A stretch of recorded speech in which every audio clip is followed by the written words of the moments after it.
Assalamualaikum warahmatullahi wabarakatuh. Perkenalkan, nama saya Agung Dono Asmoro dengan NIM 2005523005.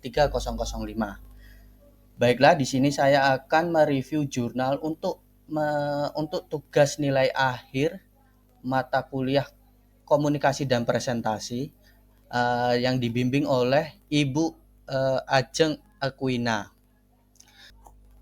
Saya akan mereview jurnal analisis rasio likuiditas, solvabilitas, aktivitas, dan probabilitas untuk menilai kinerja keuangan pada PT Tanto Intim Line yang ditulis oleh Briando Loho, Ingriani Elim, dan Stanley Kowalandow.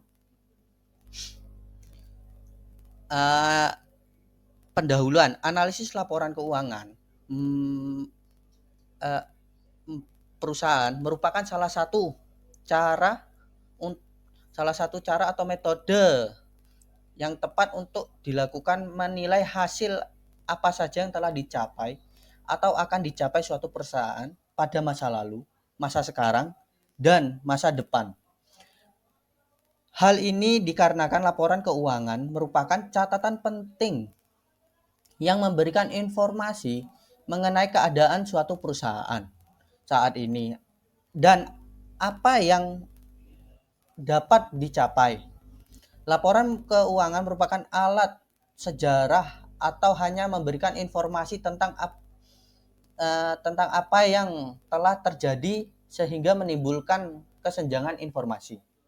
Menganalisis laporan keuangan suatu perusahaan sangat membantu dalam menentukan status dan kinerja keuangan perusahaan. Tentu saja salah satu fungsi laporan keuangan adalah untuk mengisi kesenjangan informasi tersebut.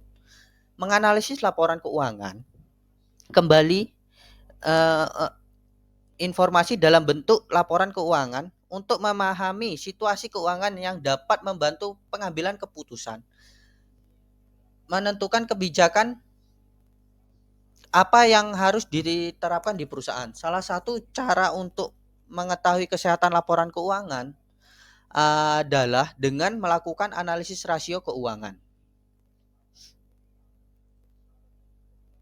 Tinjauan pustaka. Kinerja keuangan merupakan ukuran untuk menilai kemampuan suatu perusahaan untuk mengelola sumber daya yang dimilikinya. Rasio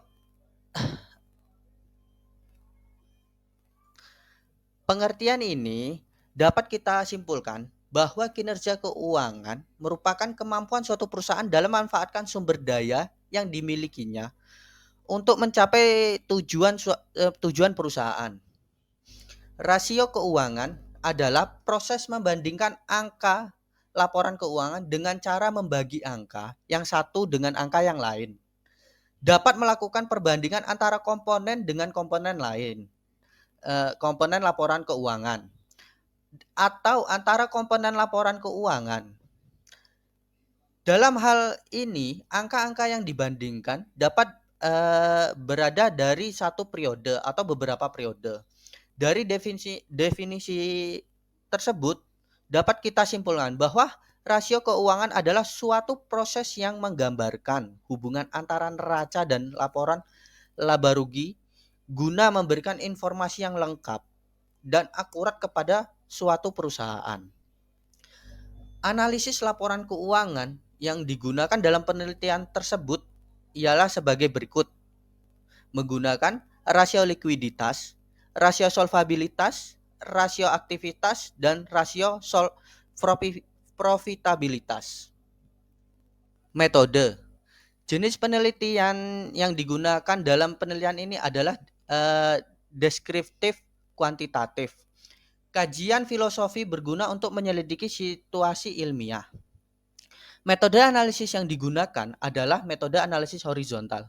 Metode ini digunakan dengan mengadakan perbandingan dari laporan keuangan tahun yang sedang berjalan dengan laporan keuangan pada masa periode yang lalu untuk bisa melihat serta membandingkan kenaikan atau penurunan yang sudah terjadi. Lalu kemudian angka-angka yang didapat akan dibagi dengan akun dari periode sebelumnya. Lalu dikalikan 100% untuk mendapatkan persentase kenaikan atau penurunan yang terjadi. Hasil penelitian. Berdasarkan maka dapat diketahui bahwa penyusunan laporan keuangan PT Lanto Intim Line adalah sebagai berikut. Yang pertama, dalam penyajian laporan keuangannya, neraca disajikan dalam memakai bentuk laporan neraca Stanfel atau report form, yaitu neraca dilaporkan pada satu halaman vertikal yang di sebelah atasnya dicantumkan total aktiva dan di bawahnya disajikan pos kewajiban dan pos modal.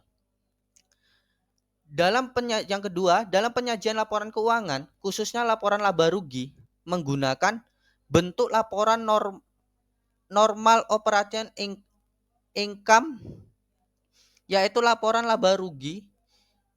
Di dalamnya tercantum pendapatan, income, biaya-biaya operasional dan pendapatan lainnya yang berasal dari kegiatan normal operasi perusahaan saja. Sedangkan pos yang berasal dari kegiatan yang tidak biasa dicantumkan dalam laporan laba ditahan.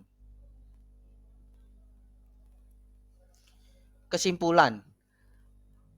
Hasil perhitungan terhadap rasio likuiditas bahwa kemampuan aktiva perusahaan dalam menjamin kewajiban lancarnya sangat efektif. Walaupun perputaran kas dari tahun ke tahun menunjukkan penurunan. Hasil kedua, hasil perhitungan terhadap rasio solvabilitas bahwa perusahaan mampu menutupi atau menjamin keseluruhan hutang-hutangnya hanya dengan modal dan keseluruhan aktiva yang dimilikinya. Jika sewaktu-waktu perusahaan tersebut likuidasi, hasil perhitungan terhadap rasio profitabilitas atau rentabilitas belum sepenuhnya efisien karena margin laba bersih dari tahun ke tahun belum memenuhi tingkat efisien.